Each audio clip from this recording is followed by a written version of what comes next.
Welcome back. Today I'm going to be checking out the Museum of Arts and Design. I'm going to be checking out some exhibits and just getting to know what this museum has to offer. So I'm super excited and can't wait for you guys to come join me. So before we continue on, I thought I'd share some important information first. Location. So this particular museum is going to be located at 2nd Columbus Ave, New York, New York.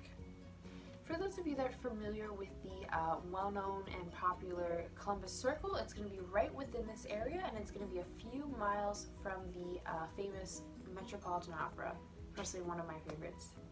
As far as hours go, it's going to be opened Tuesday through Sunday, 10 to 6, and Thursdays 10 to 9 p.m. The only day that it's closed is going to be Mondays and during major holidays. And as far as traveling goes, by subway, you're going to be taking the A, B, C, D, or 1 trains to 59th Street.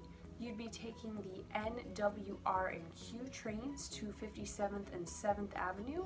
And you'd be taking the F train to 57th and 6th Ave.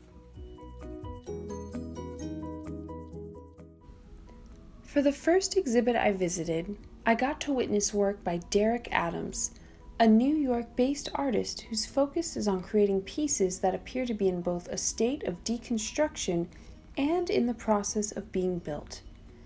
His exhibit is inspired by the Negro Motorist Green Book, a guidebook for Black American travelers during the Jim Crow era in America, which was published by New York postal worker Victor Hugo Green.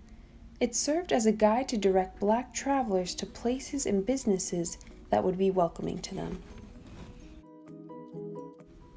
In this next exhibit, it showcases the work of 9 contemporary artists and includes a select group of works by pioneering feminist artist Miriam Shapiro.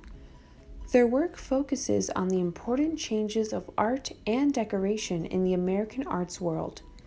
Shapiro and others like her decided to further this new movement in decorative arts. It became known as Femage, a combination of feminine and collage, a painting collage mold inspired by women's domestic arts and handicrafts.